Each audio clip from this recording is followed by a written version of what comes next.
충남 논산에서 채소 농장을 하셨던 윤봉남 할머니, 올해 69이십니다. 이분은 평생 양파를 직접 키우셨어요. 밭에서 뽑자마자 흙 털고 생으로 드시기도 하고 볶음 요리에도 넣고 국에도 넣고 장아찌도 담그셨습니다. 그러니까 양파를 거의 매일 드신 거죠. 그런데 작년 건강검진에서 놀라운 결과가 나왔습니다. 총 콜레스테롤이 242, 중성지방도 높고 공복혈당까지 경계 수치였어요. 할머니가 의아해 하셨습니다. 양파를 이렇게 많이 먹는데 왜 수치가 안 좋을까? 사실 여기에 중요한 비밀이 숨어 있습니다. 양파가 나쁜 게 아닙니다. 양파를 어떻게 먹느냐가 문제였던 거예요. 오늘 우리 함께 양파 한 조각이 입에 들어간 순간부터 위, 장, 혈관, 간, 췌장, 뼈까지 어떤 여행을 하는지 따라가 보겠습니다. 이 여행을 따라가다 보면 양파를 왜 어떻게 먹어야 진짜 효과가 나는지 자연스럽게 아시게 됩니다. 자, 그럼 양파 한 조각과 함께 우리 몸속으로 출발해 볼까요? 첫 번째 정거장은 입과 위입니다. 양파를 한 입 베어 물면은 제일 먼저 느끼는 게 뭘까요? 바로 그 알싸한 매운맛이죠. 눈물이 찡하고 나오기도 하고요. 여러분, 이 매운맛의 정체가 바로 황화합물입니다. 양파를 칼로 자르면 세포벽이 깨지면서 알리나아제라는 효소가 활성화되고 이 효소가 알리인이라는 물질을 분해해서 매운 성분을 만들어냅니다. 쉽게 말하면 양파가 자기 몸을 보호하려고 만들어 놓은 화학무기 같은 거예요. 그런데 이 화학무기가 우리 몸에 들어가면 오히려 약이 됩니다. 위에 들어간 양파의 매운 성분은 위 점막을 자극하지 않고 오히려 보호합니다. 어떻게 설명드릴까요? 우리 위 속에는 헬리코박터 파일로리라는 세균이 살고 있는 경우가 많습니다. 이 세균이 위 점막에 달라붙어서 염증을 일으키고 심하면 위궤양, 더 심하면 위암까지 갈 수 있는데요. 미국 위스콘신 대학교 메디슨 연구팀에서 밝혀낸 바에 따르면 양파의 황화합물이 이 헬리코박터 파일로리의 성장을 억제하는 효과가 있었습니다. 우리나라 음식은 맵고 짠 편이잖아요. 우리가 좋아하는 된장찌개, 김치찌개, 라면 이런 음식을 자주 드시다 보면 위에 부담이 큽니다. 그런데 양파를 함께 넣어서 드시면 양파가 위를 보호해 주는 거예요. 마치 위에 보호막을 씌워주는 것과 비슷합니다. 잠깐, 여기서 한 가지 중요한 이야기를 드려야 합니다. 양파를 생으로 드시면 이 황화합물을 가장 많이 섭취할 수 있지만 위가 약하신 분들은 오히려 속이 쓰릴 수 있어요. 특히 역류성 식도염이 있으시거나 위염이 심하신 분들은 생양파가 자극이 될 수 있습니다. 그런 분들은 살짝 볶아서 드시는 게 낫습니다. 볶으면 매운 성분의 일부가 분해되면서 자극이 줄어들거든요. 그러면서도 위를 보호하는 효과는 상당 부분 유지됩니다. 지금 우리 양파 한 조각은 위에서 우리 위 속에서 소화액과 만나 잘게 부서지고 있습니다. 영양소들이 하나둘 풀려나오기 시작하는 거죠. 자, 이제 다음 정거장으로 이동합니다. 두 번째 정거장은 장입니다. 소장과 대장이에요. 여기서 정말 흥미로운 일이 벌어집니다. 양파에는 프락토올리고당이라는 성분이 들어있습니다. 이름이 좀 어렵죠? 쉽게 풀어서 설명드릴게요. 프락토올리고당은 우리가 먹어도 소장에서 소화가 안 되는 특별한 당분입니다. 그러면 이게 쓸모없는 거 아니냐고요? 아닙니다. 이게 바로 핵심이에요. 소장에서 소화되지 않고 그대로 대장까지 내려갑니다. 대장에 도착하면 거기 살고 있는 유익한 세균들의 먹이가 됩니다. 이걸 프리바이오틱이라고 합니다. 2024년 한국국립보건연구원이 지원한 연구에서 양파 추출물이 장내 미생물의 구조를 크게 바꿔놓는다는 사실이 밝혀졌습니다. 유익균인 비피도박테리움과 락토바실루스의 수가 눈에 띄게 늘어난 겁니다. 우리 장 속 이 유익균들이 양파의 프락토올리고당을 먹고 나서 만들어내는 물질이 있습니다. 바로 부티르산이라는 단쇄지방산인데요. 이 부티르산이 정말 대단합니다. 대장벽을 튼튼하게 해주고 장에 생기는 염증을 줄여주고 나쁜 세균이 번식하는 것도 막아줍니다. 비유하자면 이렇습니다. 우리 대장은 정원이에요. 양파의 프락토올리고당은 이 정원에 뿌리는 비료입니다. 비료를 주면 좋은 꽃이 잘 자라고 잡초는 줄어들죠. 장에서도 마찬가지입니다. 양파를 꾸준히 드시면 좋은 균이 잘 자라고 나쁜 균은 힘을 못 쓰는 환경이 만들어지는 겁니다. 속초에서 초등학교 선생님을 하셨던 하정연 할머니, 올해 73이십니다. 이분은 은퇴하시고 나서 소화가 안 되고 변비가 심하셨어요. 병원에서 검사를 해봐도 특별한 병은 없다고 하는데 배가 항상 더부룩하고 불편하셨답니다. 그러다가 건강 관련 방송을 보시고 양파를 매일 반 개씩 된장국이나 볶음 요리에 넣어 드시기 시작하셨는데요. 한 달쯤 지나니까 화장실 가는 게 한결 편해지셨다고 합니다. 물론 양파만으로 모든 장 문제가 해결되는 것은 아닙니다. 하지만 양파 속 프락토올리고당이 장내 환경을 개선하는 데 분명히 도움이 된다는 건 연구로 확인된 사실입니다. 우리 세대는 젊었을 때 거친 음식도 잘 소화하셨지만 우리 나이가 들면 장내 유익균이 줄어들면서 소화력이 떨어질 수밖에 없습니다. 그래서 양파 같은 프리바이오틱 식품을 꾸준히 드시는 게 중요합니다. 자, 지금까지 양파가 위를 보호하고 장내 환경을 개선한다는 이야기를 해드렸습니다. 이제 세 번째 정거장으로 이동합니다. 세 번째 정거장은 혈관입니다. 여기서 양파의 진짜 실력이 드러납니다. 여러분, 양파가 건강에 좋다고 하면 많은 분들이 제일 먼저 떠올리시는 게 혈관이에요. 피를 맑게 해준다, 혈관을 깨끗이 해준다, 이런 이야기 많이 들어보셨죠? 맞습니다. 그런데 구체적으로 어떻게 해주는 건지 제대로 아시는 분은 의외로 적습니다. 양파에서 가장 주목받는 성분이 바로 퀘르세틴입니다. 이 퀘르세틴이라는 물질이 혈관 안에서 어떤 일을 하는지 따라가 봅시다. 우리 혈관 안에는 혈액이 흐르고 있죠. 이 혈액 속에 우리 몸속 콜레스테롤이라는 지방 성분이 떠다니고 있습니다. 콜레스테롤 자체가 나쁜 건 아니에요. 우리 몸에 꼭 필요한 성분입니다. 문제는 나쁜 콜레스테롤이라고 불리는 저밀도 콜레스테롤이 너무 많아지는 겁니다. 이 나쁜 콜레스테롤이 혈관벽에 달라붙으면 어떻게 될까요? 비유하자면 집안 수도관에 물때가 끼는 것과 같습니다. 처음에는 조금 끼다가 점점 두꺼워지면서 물이 잘 안 나오게 되잖아요. 혈관도 마찬가지입니다. 나쁜 콜레스테롤이 쌓이면 혈관이 좁아지고 딱딱해집니다. 이게 바로 동맥경화예요. 그런데 퀘르세틴이 이 나쁜 콜레스테롤이 산화되는 걸 막아줍니다. 산화가 안 되면 혈관벽에 잘 달라붙지 못합니다. 수도관에 물때가 안 끼도록 미리 보호막을 씌워주는 거예요. 여기서 정말 놀라운 연구 결과를 하나 알려드리겠습니다. 건강한 남성 23명을 대상으로 30일 동안 매일 양파 추출물을 드시게 했습니다. 퀘르세틴으로 따지면 하루에 약 51mg 정도 되는 양이에요. 30일 후에 혈관 내피 기능을 검사해 봤더니 식후 혈관 확장 능력이 무려 31.4%나 개선된 겁니다. 혈관 확장 능력이라는 건 혈관이 얼마나 탄력 있게 늘어났다 줄어들었다 하는 능력을 말합니다. 이 능력이 좋으면 혈액이 원활하게 돌고 혈압도 안정되는 거예요. 양파를 한 달 드셨을 뿐인데 혈관의 탄력이 이렇게 좋아진다니 대단하지 않습니까? 김해에서 수산물 가게를 운영하시는 강태식 할아버지, 올해 66이십니다. 이분은 3년 전에 건강검진에서 경동맥에 플라크가 발견되셨어요. 의사 선생님이 혈관이 좁아지고 있다고 하셨답니다. 약을 드시면서 식단도 바꾸셨는데 그 중에 양파를 매일 챙겨 드시기 시작한 거예요. 반 개 정도를 여러 요리에 나눠서 넣어 드셨습니다. 2년 후 검사에서 플라크 크기가 더 이상 커지지 않았다는 결과를 받으셨어요. 물론 약도 꾸준히 드셨으니까 양파만의 효과라고 단정 짓기는 어렵지만 담당 의사 선생님도 식단 관리를 잘 하셨다고 칭찬하셨다고 합니다. 여러분도 혈관 건강이 걱정되시면 양파를 꾸준히 챙겨 드시는 것이 도움이 됩니다. 그런데 여기서 꼭 아셔야 할 게 있어요. 퀘르세틴은 양파의 어느 부분에 가장 많이 들어있을까요?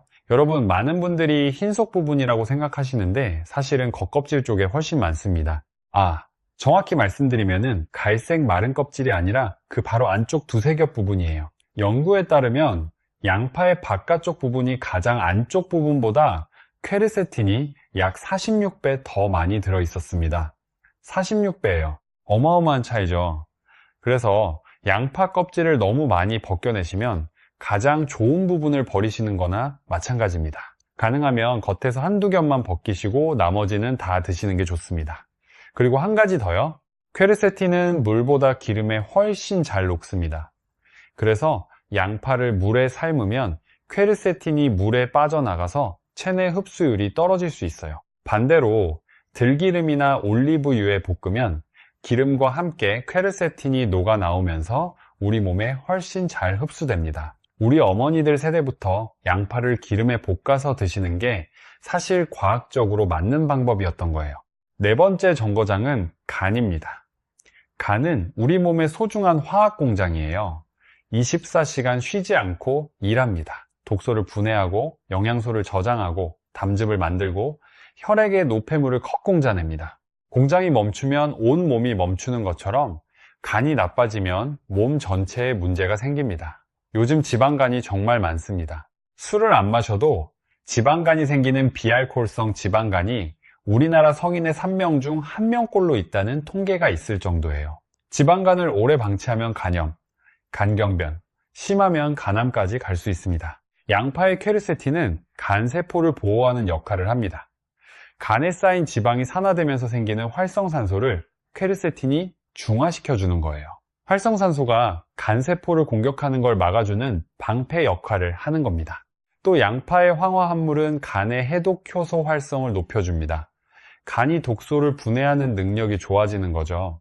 쉽게 말하면 양파가 이 화학 공장의 성능을 높여주는 거예요.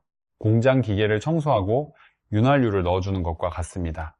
그래서 고기를 드실 때 양파를 함께 드시는 것이 정말 좋습니다. 고기를 구우면 유해물질이 생기는데 양파의 퀘르세틴이 이 유해물질의 생성을 억제합니다. 연구에 따르면 양파에 재워서 구운 고기가 그냥 구운 고기에 비해 유해물질이 약 57% 줄어든 것으로 나타났습니다. 절반 이상이 줄어든 거예요. 우리 중에 고기를 좋아하시는 분들, 앞으로 고기 드실 때 양파를 꼭 함께 드세요. 양파에 미리 재워두셨다가 구우시면 더 좋습니다. 자, 지금까지 양파가 위를 보호하고 장내 환경을 개선하고 혈관을 깨끗이 하고 간을 지켜주는 이야기를 해드렸습니다. 이제 5번째 정거장으로 갑니다. 5번째 정거장은 췌장입니다. 췌장은 인슐린을 만드는 곳이에요. 인슐린이 뭔지는 다 아시죠? 혈당을 조절하는 호르몬입니다. 우리가 밥을 먹으면 혈당이 올라가잖아요. 그때 췌장에서 인슐린이 나와서 혈당을 내려줍니다. 그런데 우리 나이가 들면 이 시스템이 잘 안 돌아가기 시작합니다. 인슐린이 나오긴 하는데 제대로 작동을 안 하는 거예요. 이걸 인슐린 저항성이라고 합니다. 열쇠와 자물쇠로 비유해드리면 인슐린이 열쇠이고 세포가 자물쇠입니다. 열쇠로 문을 열어야 포도당이 세포 안으로 들어가서 에너지로 쓰일 수 있는데 자물쇠가 녹이 슬면 열쇠를 넣어도 문이 안 열리는 거예요. 그러면 포도당이 세포 안으로 못 들어가고 우리 혈액 속에 계속 떠다니면서 혈당이 높아지는 겁니다. 양파는 이 녹슨 자물쇠를 수리해주는 역할을 합니다. 어떻게 해요? 양파의 성분이 우리 몸의 지방세포에서 아디포넥틴이라는 물질의 분비를 늘려줍니다. 이 아디포넥틴이 인슐린 저항성을 낮춰주는 거예요. 자물쇠의 녹을 벗겨주는 거라고 생각하시면 됩니다. 그래서 열쇠가 다시 잘 돌아가고 포도당이 세포 안으로 잘 들어가고 혈당이 안정되는 거죠. 특히 식사 후에 혈당이 확 치솟았다가 뚝 떨어지는 현상이 있잖아요. 요즘 혈당 스파이크라는 말을 많이 들어보셨을 겁니다. 우리가 밥이나 빵 같은 탄수화물을 많이 드시면 우리 혈당이 급격히 올라갔다가 급격히 떨어지는데 이게 반복되면 인슐린을 만드는 췌장이 지칩니다. 양파를 식사할 때 함께 드시면 이 혈당 스파이크를 완화하는 데 도움이 됩니다. 양파의 섭취 형태와 상관없이 혈당을 낮추는 효과가 있었다는 종합 연구 결과도 있습니다. 추출물이든 생으로든 삶아서든 볶아서든 어떤 형태로 드셔도 혈당 관리에 도움이 된다는 거예요. 이해되시죠, 여러분? 그러면 식사 순서도 중요합니다.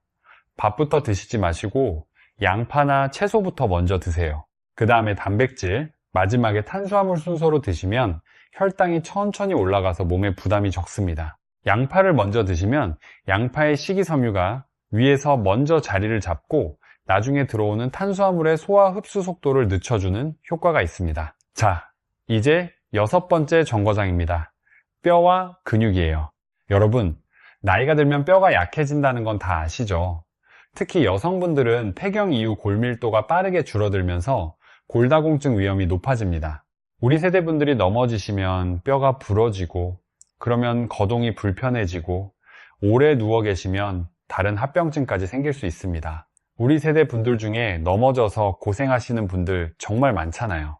양파가 뼈 건강에도 도움이 된다는 연구가 있습니다. 스위스 베른 대학교 연구에서 매일 양파를 꾸준히 섭취하게 했더니 뼈의 무기질 함량이 17%, 골밀도가 13% 이상 증가한 것으로 나타났습니다. 양파에는 100g당 약 23mg의 칼슘이 들어있어요. 우유보다는 적은 양이지만 장이 약해서 우유를 잘 못 드시는 분들에게는 양파가 칼슘을 챙기는 좋은 방법이 됩니다. 또 양파의 퀘르세틴 자체가 뼈를 만드는 세포의 활동을 촉진하는 효과가 있다는 연구 결과도 있습니다. 공주에서 시장 상인을 하고 계시는 배순이 할머니, 올해 71살이십니다. 3년 전에 골밀도 검사에서 골감소증 진단을 받으셨어요. 의사 선생님이 칼슘 보충제를 드시라고 하셨는데 보충제가 속이 불편하셔서 잘 못 드셨답니다. 그래서 음식으로 칼슘을 챙기기로 하시고 양파, 브로콜리, 멸치를 매일 식단에 넣으셨어요. 1년 후 검사에서 골밀도가 더 떨어지지 않고 유지되었다는 결과를 받으셨습니다. 물론 걷기 운동도 함께 하셨고요. 양파만으로 골다공증을 치료할 수는 없지만 꾸준히 드시면 뼈 건강을 유지하는 데 도움이 됩니다. 여기까지 양파가 우리 몸속에서 어떤 여행을 하는지 따라가 봤습니다. 위를 보호하고 장내 유익균을 키우고 혈관을 깨끗이 하고 간을 지키고 혈당을 안정시키고 뼈까지 튼튼하게 해줍니다. 우리한테 정말 대단한 채소죠. 그런데 잠깐, 양파가 이렇게 좋다고 해서 모든 분들이 마음 놓고 많이 드셔도 되는 걸까요? 아닙니다. 여기서 꼭 주의하셔야 하는 분들이 계십니다. 여러분, 신장이 안 좋으신 분들은 양파를 조심하셔야 합니다. 특히 양파즙을 드시는 건 피해주세요. 왜 그런지 설명드리겠습니다. 양파에는 칼륨이 들어있습니다. 양파 100g에 칼륨이 약 144mg 정도 있는데요. 이걸 양파즙으로 만들면 양파가 농축되면서 칼륨도 훨씬 많아집니다.